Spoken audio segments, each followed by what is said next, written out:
Enemies Here, the show that puts you on... can't come up with anything. I tried. I don't know, I guess my puts you on, put me off. What can I tell you? But anyways, welcome to No Enemies Here, Wargame News. You know, I wanted to buy some tobacco. So I see this tobacco called the Tuskegee Airmen. Right there. Right? And I'm like, what's the Tuskegee Airmen? I learned something, man. The group of primarily, I'm reading from Wikipedia here, African-American military pilots, fighters, and bombers. They fought in World War II. I'm gonna put up their emblems up here. How cool is that, man? I'm gonna have a smoke. I'm gonna have a smoke on those guys. Huh? Man, that's cool. Okay. San Diego Historicon. That's happening November 12th to 14th, if I'm not mistaken. So there's a little blurb in the show about that. Also, CSRs, man, November 11th. It's in the can. It's done. It's over. Okay? It's over. I got it ready to go. So, you know what? When am I going to put it up? Wednesday at midnight, which is Thursday, I think, which is the 11th. Next week. No. I'm all messed up. Yeah, Thursday. I think it's Thursday. I think I'm gonna put it on at, Wednesday at midnight. What can I tell you? It's the 11th. It's Veterans Day, and it's Remembrance Day for us, right? Let's not forget that. Also, Ricardo is back today. KilRoyWasHere. I was just talking to him. He's working like this, like crazy. Crazy. He even lost 20 pounds. That's how much he's working. He'll be back soon. We have Voynicetv, Michelle Leviathan, and we have Dave. I still didn't receive the stuff yet, but I'm gonna, you know, because I record it in sequence this show. I don't know, it helps me, you know. I can't be like a director, start by the end and finish with the middle.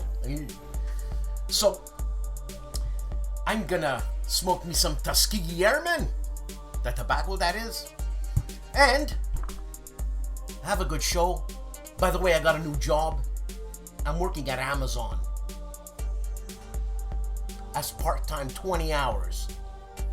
I know people have horror stories, but I think because of those horror stories, I get benefits, man. Like dental, vision, life insurance. You know, as a full-time, part-time. That's confusing. Full-time, part-time. But part-time working full-time. That makes me a full-time, part-time. Full-time.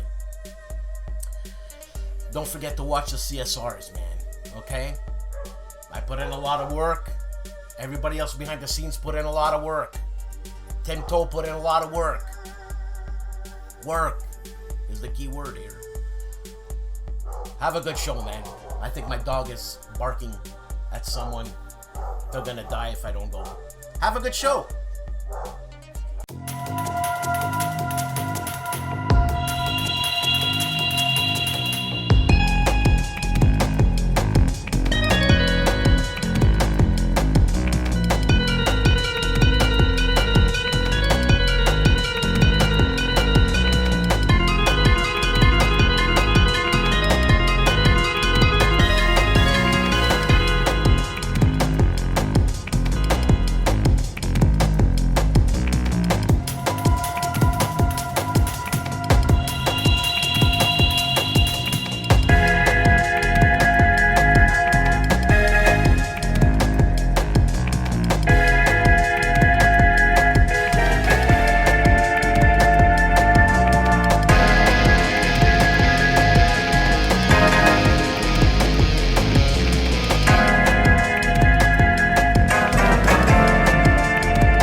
This is Carlo Masini, and this time's greatest day in history and games is November 6th, 1917, the day when a mostly unopposed assault against the Winter Palace of Petrograd signaled the end of the Russian Provisional Government and the beginning of the Communist Soviet hegemony over the Russian Revolution.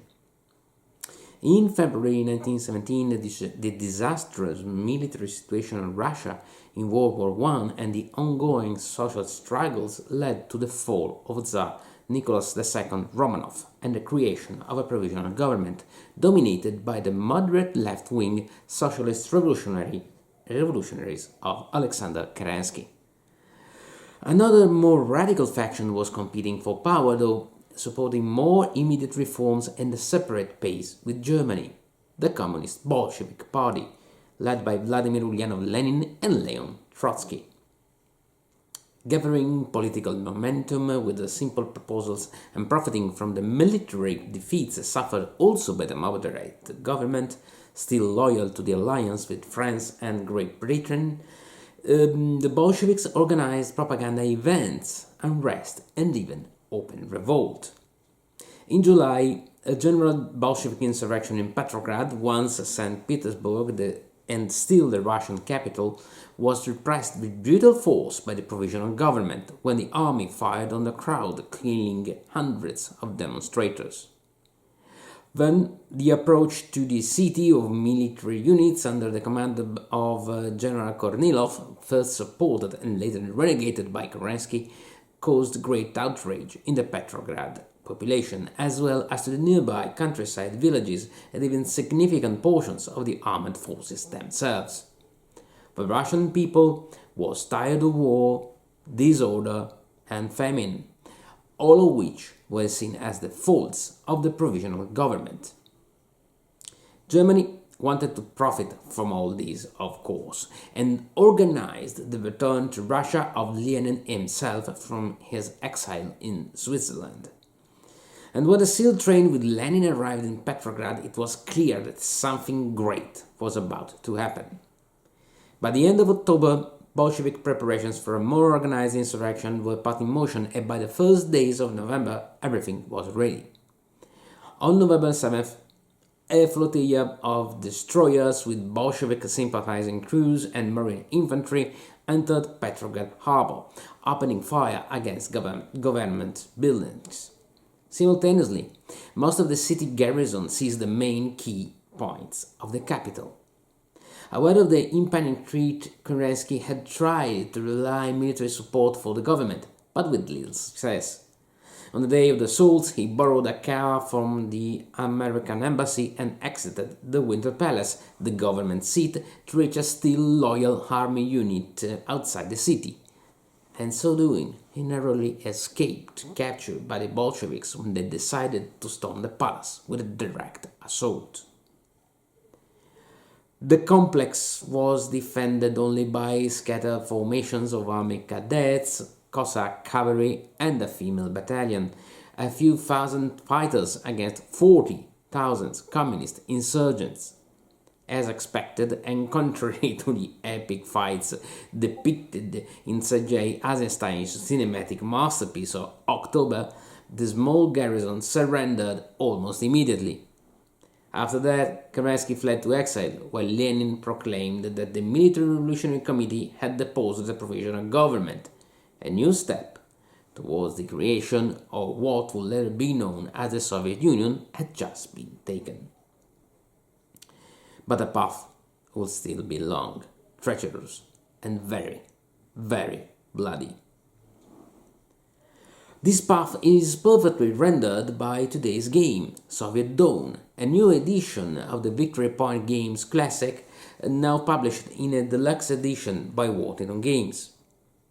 We all know the traditional States of Siege mechanic, a card-driven tower defense game full of historical content. This title in particular was one of the first to include many subtle details of the events, adding more depth to a very simple rule set. In the shoes of Lenin and Trotsky, you'll have to exploit or contain colorful elements like the Odyssey of the Czech Legion, the fate of the Tsar's Gold, the Finnish resistance, the various counter-revolutionary leaders, and the almost romantic figures moving in a violent and terrible civil war. Also, to maintain control of the Moscow Soviets, you'll have to carefully balance your own side, with lots of interfaction rivalries blooming in the communist camp, divided on issues like what to do with the Tsar themselves, the peace treaty with Germany, how to keep political control over a very unruly Russian population. Surrounded on all fronts, though these tough decisions will have to be made if you want your revolution to survive. What kind of country will emerge out of this revolution? Well, only history will give a judgment on that. So, that's it for this time. See you on the next battlefields. Ciao!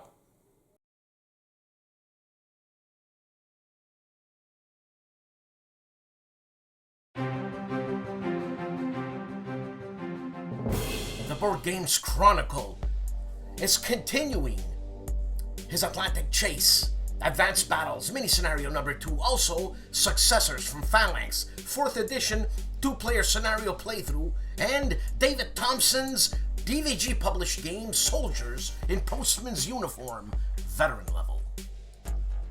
And for Italian viewers, there you go. Stigler's gonna give it to me again, I'm mumbling my words. Scipio News number 6, an episode 2 generations, and they talk about Italian war games. Little Wars TV are previewing a trailer of their war game, Vietnam. On Legendary Tactics, Mysterium board game playthrough, also Fury of Dracula, and a card-by-card strategy teaching, I guess, Marine Barracks from Twilight Struggle, as I said, and Rogue Angel's first look interview with the game designer. And for our Spanish viewers, Julius Fairfax does Cave Evil. Holy moly, the father-in-law's over. Ha! Is that incredible? Huh? Look at that. On Seek Out and Play, how to play Field Commander Napoleon, The Enemy Turn. I have that game. It's light Napoleon game, but it's a lot of fun. GIMPY of the GIMPY Gamer has another Point Blank Bootcamp, number 31, how to use a radio. Also, he checks out Multi-Man Publishing's OCS games and something called Destinies on the GIMPY Gamer channel. Wordy Road plays World War II, go shopping at the fall sale of Multi-Man Publishing. Also, unboxing a gift from Jeff of Hex to Hex. And the master, the one and only STUKAJOE, plays Streets of Shadows, an intro and turn 1. History Hustle asks you, the forgotten World War II battles, asks you formations of the Hungarian army in World War II, and asks you, the French did attack in 1939, or the French did attack in 1939. On Wars of the World, Pearl Harbor, The Day of Infamy, a World War II documentary. Who killed Glenn Miller? Did the Brits do it? Did the Germans do it? Also, Tiger Tank shot down plane. Eastern Front 1943. This is what you'll find at Mark Felton Productions this week. And Artie of ARDWULF'S LAIR is counterclipping Wargaming The American Revolution, also unboxing Rising Sun, ASL in the Pacific. Artie. The OG Devin Heinel is back after months of seclusion. And I'll tell you, I got an inside story. Devin now is le porte-parole and works with Lock and Load Publishing. And I tell you, David Heath, he drives him hard. He's playing, that is the OG, a look at the upcoming game, Day of Infamy, from SGS Games, the strategic game studios. The brains behind the brains, Jim Ozarski Grognard of the year 2020. And as a matter of fact, after the CSRs, the Charles S. Robert Awards, we shall begin to find the new Grognard of 2021. Yes, cast your votes. Jim Ozarski, The Battle of Trafalgar for Kiss Me Hardy. I don't know what he's saying, but he does.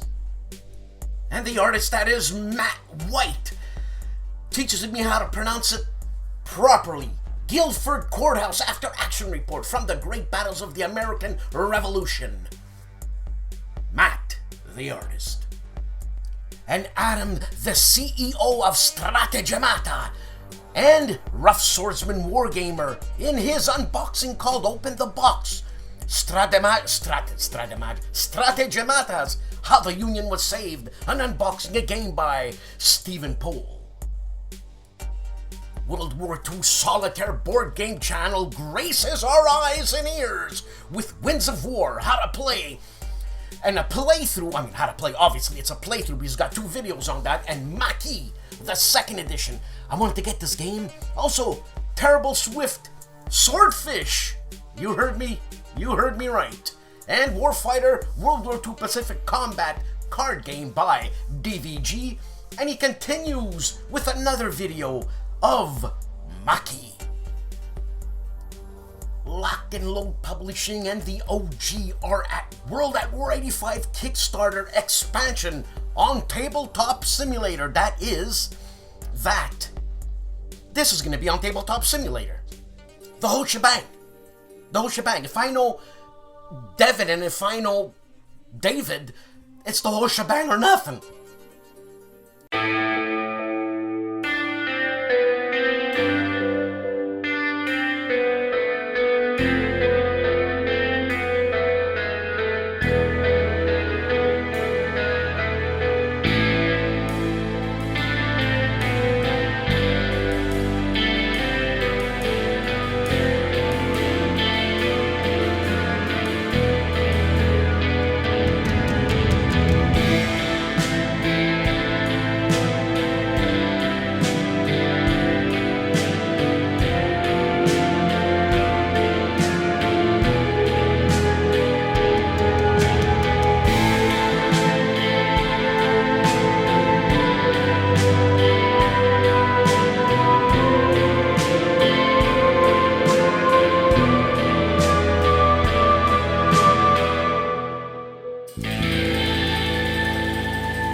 And the wise guy of Wise Guy history gives us an after-action report of Typhoon, Scenario 1, Last Gamble for Moscow. Also, an introduction to the game Barbarossa, Army Group South 1941, a game published by GMT.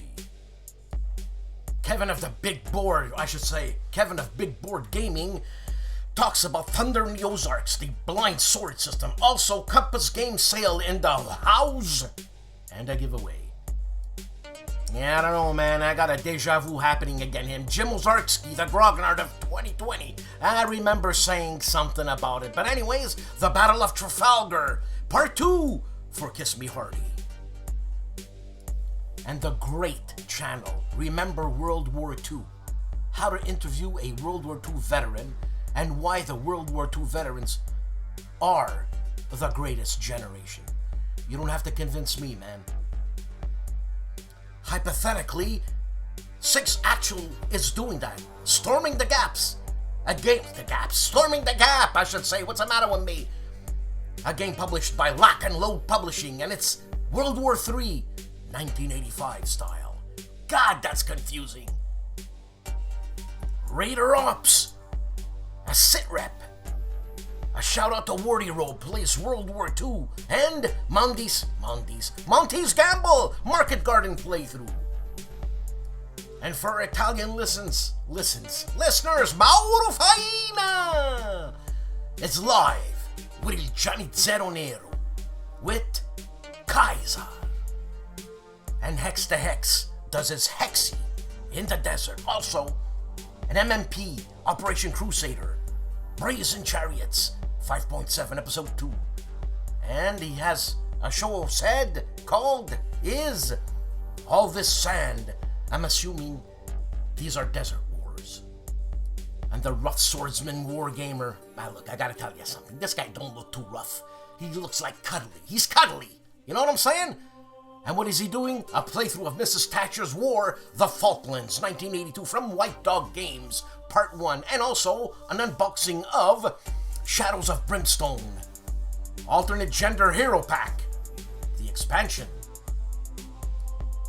Tank Duel Enemy in the Crosshair opens the box, and The Road Chosen, What's on the Printer, Matt White's game. And he gives us a PC Football 1977 playoffs, LA versus Dallas. Holy moly, 1977. Dave, what the hey is going on? We're in the year 2012. Come on. This is what happens at Dave's Gaming Cave.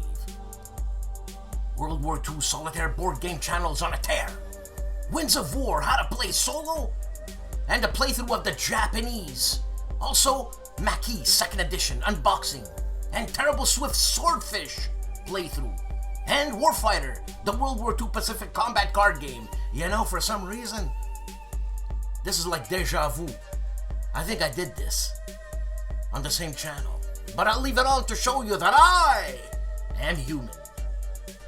The Chief of Bonding with Board Games is unboxing Tag Duel, Pack number 1 and Expansion number 1, North Africa, a game published by GMT, designed by Mike Bertuccelli. Napoleon's Triumph tells us he purchased Versailles a year ago and he was disappointed with the solo implementation of the game and has sat on his shelf since. He's giving it another solo run. Versailles 1919, a gaming update on Napoleon's Triumph. Gameplay across 5 Aprils, P Ridge. This is what you'll find at My Own Worst Enemy. On Patrick's Tactics and Tutorials, Hood Strikes North Scenario number 9, the campaign. Also, Command and Colors Ancients. And JK Wargames looks at some really expensive miniatures from Bolt Action, the British Airborne. On Kings and Generals, Rise of Ultranationalism in Japan, Pacific War. Also, the Siege of Halicarnassus, 334 BC, Alexander's Conquests. Marco Wargamer reviews The Deadly Woods, The Battle of the Bulge. Combat Board Games taking a walk down memory lane while looking at Blackbeard by Richard Berg, and also Nemo's War, as you see here. Tony's Board Life does a Happy Halloween Dark Gothic, Part 1 and Part 2. It's nice to see Timmy of Hairbright Games, where he shows us a side-by-side comparison of Great Western Trail 2nd edition. I'm assuming he's talking about the 1st edition, side-by-side. It's okay, Tim, if it's not. I forgive you. And the minister, that is Joel Toppin, gives us a prequel to a World at War game, Storm Over Asia. This is a game published by GMT. If I'm not mistaken, Greg Besank is the author of this game. I should say designer. And Mo of Mo's Game Table shows us War Diary issue number 18, a preview. I have that magazine. Fun reading, let me tell you. Cody of the Discriminating Gamer shows us the 4th edition of Phalanx Games' successors. Also, Night of the Living Dead, a Zombicide game, live.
Hello everyone, this is Michel Lewaja-Sorbet from the Polish YouTube channel Wojennik TV. Here is my roundup of the content published on Wojennik TV during the last 7 days. On Sunday I published a top 10 video in which I listed the top games which I enjoy the most, but those were only the non-war games, because I do play a lot of kinds of games. Of course, war games are my favorite types of games, but I do play also other types. I play Euro games, Ameritrash, card games, etc. And during this top 10 I presented my top 10 favorite games which are not war games. On Tuesday I released the video in English, and this was the review of Upon a Salty Ocean. This is a Euro game which will transport us to the city of Rouen in France and at the beginning of the 17th century. At that point, Rouen was the major French port from which every day ships went to the ocean for fish. They fished different kinds of fish, then returned to the port where fish were unloaded and then sold at the market. Very interesting economical game. On Wednesday, the Polish unboxing, and this was an exceptional unboxing because I opened the box of 303 Squadron, published by Hobby.eu. Now, this is a game which I was really anxious to receive, which I was really anxious to open. This is a Kickstarter which was launched some 2 years ago. Wojennik TV was and still is one of the mediatic patrons of this project, and this is a game which I really wanted to be created because this is a game which depicts the struggle in the skies of Great Britain at the beginning of World War II, when Polish soldiers, when Polish pilots helped the RAF to repulse the German offensive towards the British Isles. So the 303rd Squadron of the Royal Air Force was the most efficient fighter squadron during the entire Battle of Britain, and this squadron was composed mainly of Polish pilots. So this is a very interesting and also very important part of our Polish, but not only Polish, but also British and European history in general.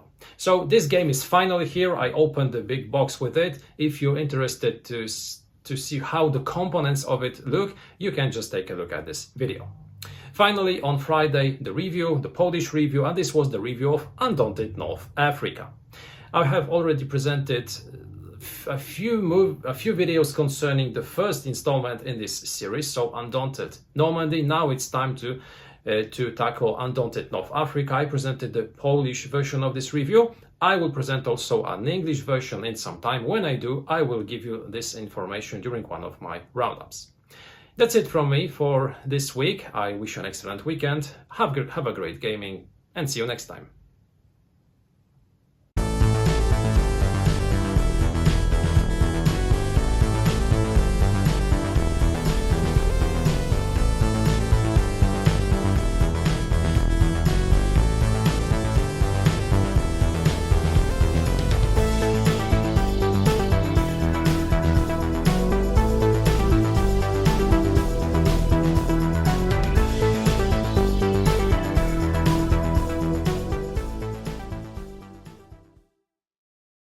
And the farmers of the Farmerade are unboxing Axis and Allies Zombies.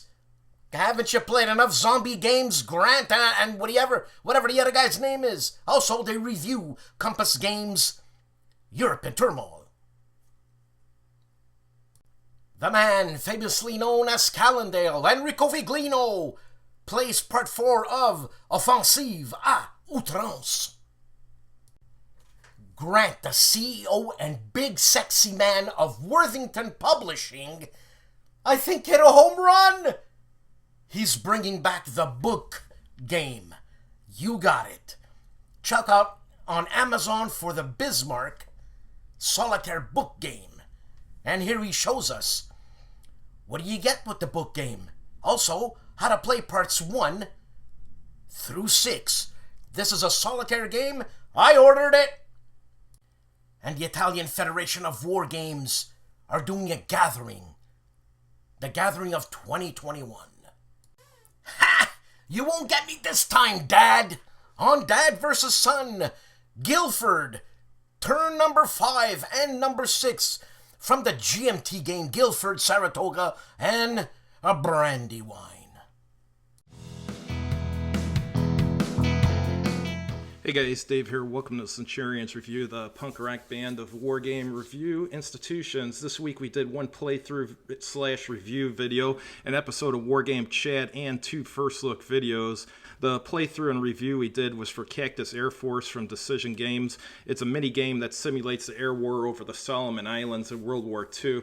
This game's easy to learn, plays fast, and is very fun. On Wargame Chat, we did episode number 28 about the RockCon gaming convention. RockCon is a gaming convention held in Illinois every year, and they have miniatures, board games, and role-playing games, along with a silent auction. The first look video we did was Avalon Hill Samurai, which is a game of politics and warfare in feudal Japan. You're trying to take over Japan, and there are other clans that have the same goal. The rules look playable, and the components are decent for an old game.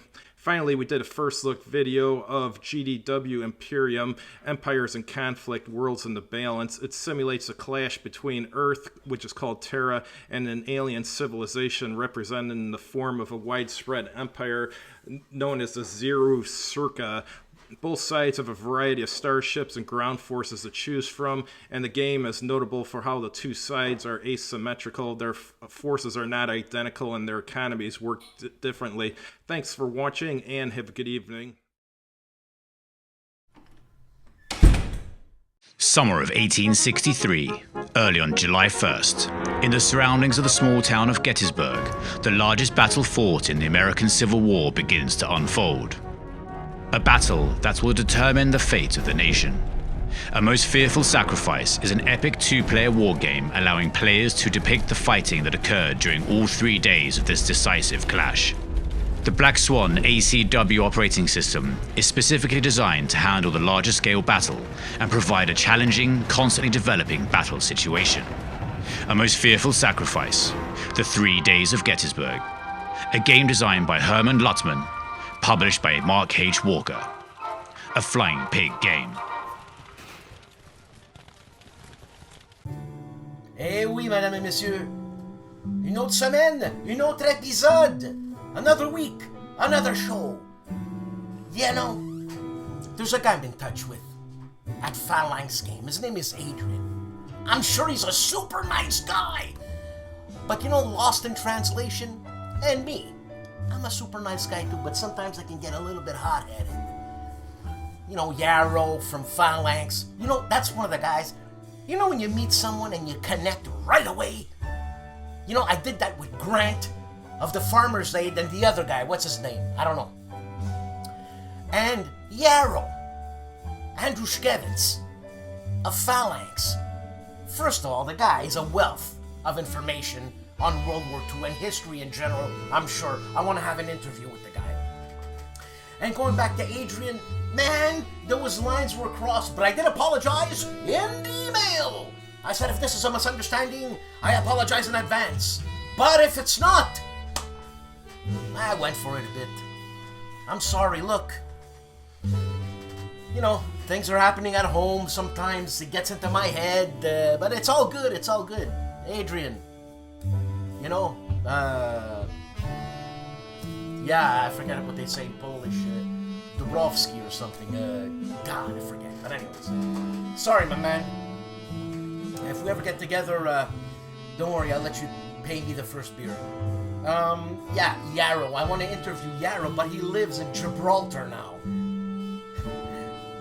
I thought, Gibraltar? I thought it was a rock, but anyways, and also, Grant. I want to interview Grant Wiley of Worthington Publishing. He's got that new game happening. Book game. Solitaire game called Bismarck. I just bought it off Amazon USA because it ain't on Amazon Canada, of which I just got a job with. I'm going to be working for Amazon. Yeah, I heard a lot of horror stories, but let me tell you, I think things have changed. Because they picked up, and they also picked up me. But anyways, so yeah, I want to do those interviews. I want to interview some other guy. I want to interview again. I want to have a semi-regular in conversation with Ben Hull. Because what a nice guy, and again, what a wealth of information, and I've got lots of questions, right, man? Probably gonna ask the same questions as I did a couple of weeks ago. And talking about in conversation, we had not in conversation on everything you wanted to know about war games but were afraid to ask.